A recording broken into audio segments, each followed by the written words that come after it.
안녕하세요. 갈렙 사역을 섬기고 있는 고금백입니다. 이른 아침 하나님 말씀을 묵상함으로 하루를 시작하게 하신 하나님께 감사를 드립니다.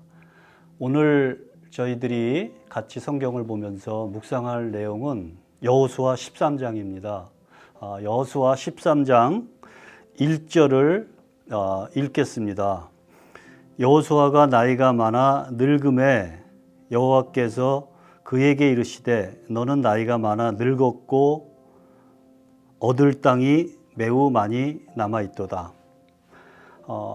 좀 제가 배경 설명을 좀 하겠습니다. 배경 설명을 하면 여호와의 종 모세가 120세에 죽었고 그 후에 모세의 수종자 여호수아가 하나님의 명령에 따라 약속의 땅 가나안으로 들어갑니다. 여호와의 언약궤를 앞세우며 요단강을 건넜고 그 후 길갈에서 이스라엘 백성들이 할례를 받습니다. 그리고 그 후에 여리고성을 무너뜨리고 또 아이성을 점령하고 계속해서 여호수아는 아모리 땅과 가나안 북쪽과 북방을 취합니다. 그러나 아직 정복하지 못한 땅들이 남아있는데 본문에서처럼 여호수아는 나이가 많아 늙어버린 상태가 되었습니다. 이것이 1장에서 12장까지의 내용이고 13장 방금 읽은 그 앞의 내용입니다. 그때 여호수아 나이가 78세 정도가 됐습니다. 여호수아가 이제 정탐꾼으로 40세쯤 돼서 가나안의 정탐꾼으로 들어갔다 와서 38년 동안 광야에서 생활을 했기 때문에 이때 들어왔을 때 나이는 78세 정도 됩니다. 여호수아는 여호수아 24장에 보면 110세에 죽었다라고 되어 있습니다. 그래서 아마도 여호수아가 죽기까지 나이가 많아 늙었지만은 하나님의 사명을 잘 완수했다. 그런 내용을 저는 성경을 통해서 읽을 수 있었습니다. 그런데 저는 여기서 두 가지 정도의 의문점이 있었는데요. 하나는 뭐냐면 왜 하나님은 여호수아에게 모세에게 수종자 여호수아를 주셨듯이 왜 다음의 리더를 주시지 않았을까? 그것이 사무엘상의 그 사울이 왕이 되기까지의 한 345년 동안 하나님께서는 이스라엘 민족에게 그 지도자를 주시지 않았습니다. 물론 사사기에 보면은 여러 지도자들이 나오지만 그 지도자들은 일부의 지역의 지도자지 전체 이스라엘 민족의 지도자는 아니었거든요. 그리고 두 번째는 왜 하나님께서는 나이가 많은 여호수아에게 이렇게 아직도 미완성인 이런 땅을 정복하고 각 지파에게 땅을 분배해 주는 이 일들을 맡겼을까? 하나님께서 완벽하신 하나님의 그 계획 가운데 조금 이해가 안 되는 이런 부분이 좀 있었습니다. 그런데 저는 여호수아를 읽다가 한 가지를 발견했는데요. 그것은 뭐냐면 여호수아 24장에 보면 여호수아가 이스라엘 백성들에게 이렇게 말합니다. 너희들은 하나님을 경외하라. 그리고 너희들이 다른 신들을 찾아가든지 믿든지 너희들 마음대로 해라. 나는 하나님만 섬기겠다. 이런 얘기를 합니다. 그러자 이스라엘 백성들이 아닙니다. 우리들도 하나님만 섬기겠습니다. 하나님만 따르겠습니다. 그래서 저는 어떤 생각을 했냐면요.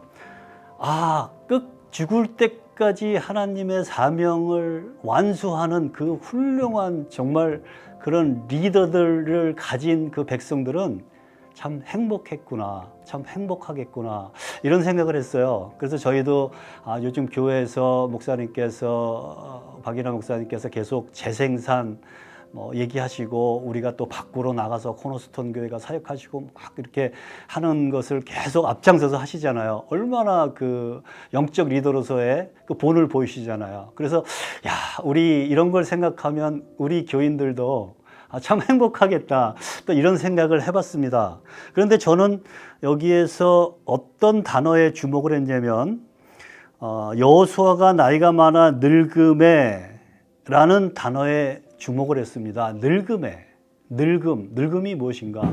그 늙음을 생각하면은 장점도 있고 단점도 있습니다. 하나는 나이가 많으면서 경륜도 쌓이고 지혜도 쌓이고 그렇게 하죠. 그렇지만 또 단점은 뭐냐면 몸이 쇠약해지고 그다음에 정신이 흐려지고 여러 가지 정말 하고 싶은 일들을 마음대로 하지 못하는 또 그런 이제 상황이 돼버리죠. 그럼에도 불구하고 하나님께서는 여호와를 쓰셨는데 그 여호수아가 죽기까지 하나님의 사명을 완수한 그 원동력은 무엇이었을까?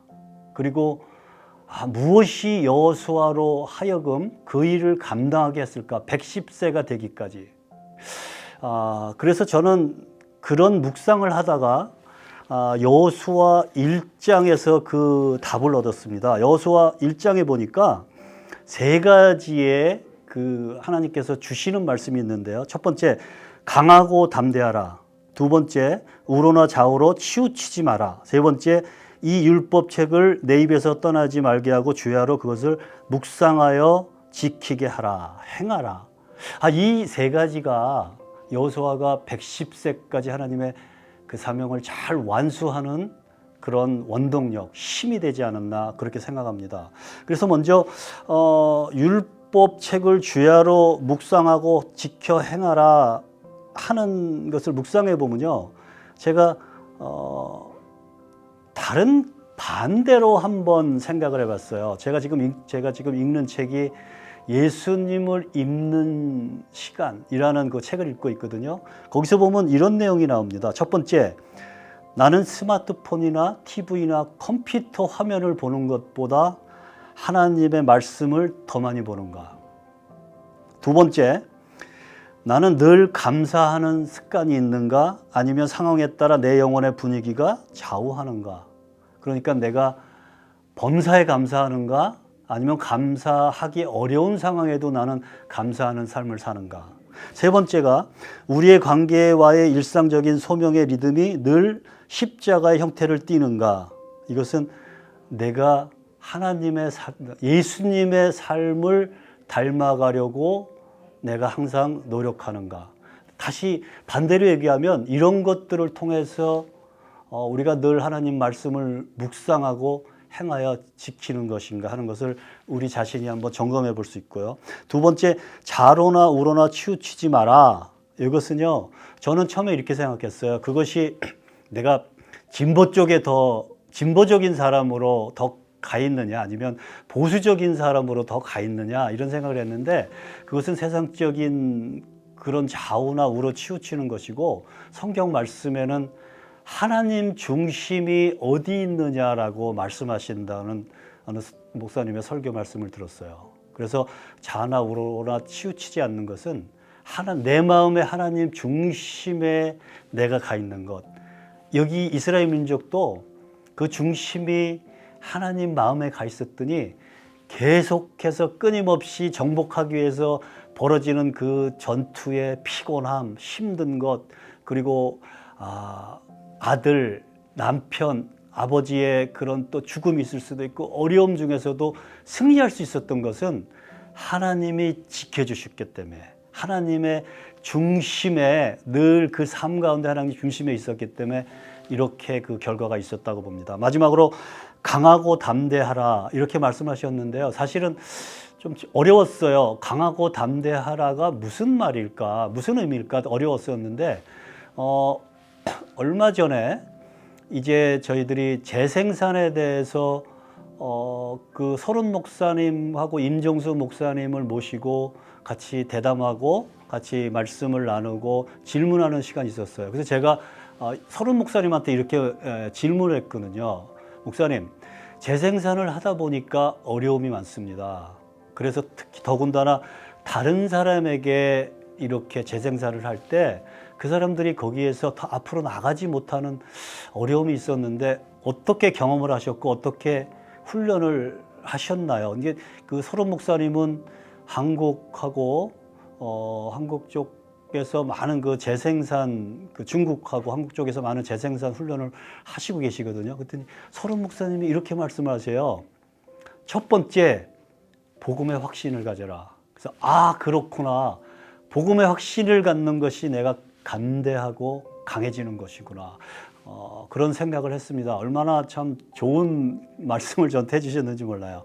제가 문득 이런 생각이 났습니다. 제가 군대 갔을 때 그 자대 배치가 됐는데 2개월 훈련을 마치고 자대 배치가 됐는데 그때 자대에서 이제 2등병으로 자대 이제 배치가 됐는데 일요일이 됐어요. 그런데 어느 저보다 몇 개월 빨리 오신 분이 그 일병 되시는 분이 갑자기 오더니 같이 교회 가실래요? 이러는 거예요. 그래서 저는 아니 쫄병이 고참 눈치 보느라고 교회를 어디 가요? 그냥 눈치만 보고 있는데 이분이 갑자기 괜찮아요? 가요? 막 끌고 가더니 저 고참들한테 얘기하는 거예요. 제가 고위병 데리고 교회 가겠습니다. 그리고 막 끌고 가는 거예요. 그래서 교회를 갔다 왔어요. 그런데 제가 그분의 얘기를 다른 사람한테 들었는데 그분이 그랬다고 그래요. 이분이 처음에 2등병 달고 자대 왔는데 일요일 날 교회 간다 그러니까 고참들이 어디 군기가 빠져서 네가 네 맘대로 교회를 가느냐 했더니 이분이 막 울었대요. 그랬더니 고참들이 당황해가지고 그 다음 달 주일에는 야, 너 빨리 교회 가, 교회 가. 너 빨리 가, 교회 가. 그랬다고 그래요. 가만히 지금 생각해 보니까 그분이 복음에 확신이 있었던 거예요. 제가 이번에 여호수아를 읽으면서 그 생각이 나면서 그분이 복음에 확신이 있었구나. 그래서 그분은 담대하고 강하게 그렇게 기라성 같은 고참들이 있었는데도 담대하게 교회 나는 갈 거예요. 하면서 울면서 얘기했구나. 그런 것이었어요. 그래서 복음에 확신이 있으면 정말 우리가 강하고 담대해지고 그 여호수아가 110세의 나이가 될 때까지 하나님의 그 사명을 잘 완수할 수 있는 그 원동력이 되는 것. 복음의 확신. 그래서 정말 이 말씀을 통해서 저도 복음의 확신, 그 다음에 소론 목사님이 두 번째 얘기하신 것, 가리키는 그분들이 잘 재생산을 할 수 있다는 또 확신, 그리고 그분들이 이제 나중에 또 다른 또 사람들을 만나서 재생산을 하는데 그 재생산을 하는 그분들이 가질 수 있는 또 확신, 가지고 잘할 수 있다는 확신, 이런 것들을 가지고 저희들이 기도하고 준비하면은 정말 재생산을 우리들이 잘 할 수 있는 확산이 역할을, 성수기에서 확산이 역할을 할 수 있다고 생각합니다. 그래서 제가 여호수아 13장 말씀을 묵상하면서 정말 생각지도 않은 이런 귀한 그런 말씀에 묵상을 하게 됐고요. 지금 제가 재생산을 계속 그 훈련을 하고 있지만, 인도를 하고 있지만 더욱 저도 저 자신이 강하고 담대해지는 그런 것들을 경험하는 그런 시간이었습니다. 기도하겠습니다. 하나님 아버지 감사합니다. 저희들 늘 부족한 가운데서도 하나님께서 저희에게 성경 말씀을 통해서 말씀하십니다. 강하고 담대하라. 여호수아 1장 말씀에서 강하고 담대하라. 자우나 우로 치우치지 마라. 그리고 말씀을 항상 밤낮으로 말씀을 묵상하여 지켜서 행하라, 이런 말씀을 주십니다. 오늘 주신 말씀을 통해서 우리 삶 가운데도 저희들 적용하기를 원합니다. 저희들 참 혼탁해지는 세상, 여러 가지 어려움으로 우리가 움직일 수 없는 이런 어려운 그런 상황 속에서도 강하고 담대한 마음 가질 수 있도록 인도하여 주시옵소서. 저희들 하나님 마음 중심에 있게 하시고 저희들이 늘 그 말씀을 주야로 묵상해서 향하여 지키는 저희들 되게 인도하여 주시옵소서. 감사합니다. 이 모든 말씀 예수님 이름으로 기도했습니다. 아멘.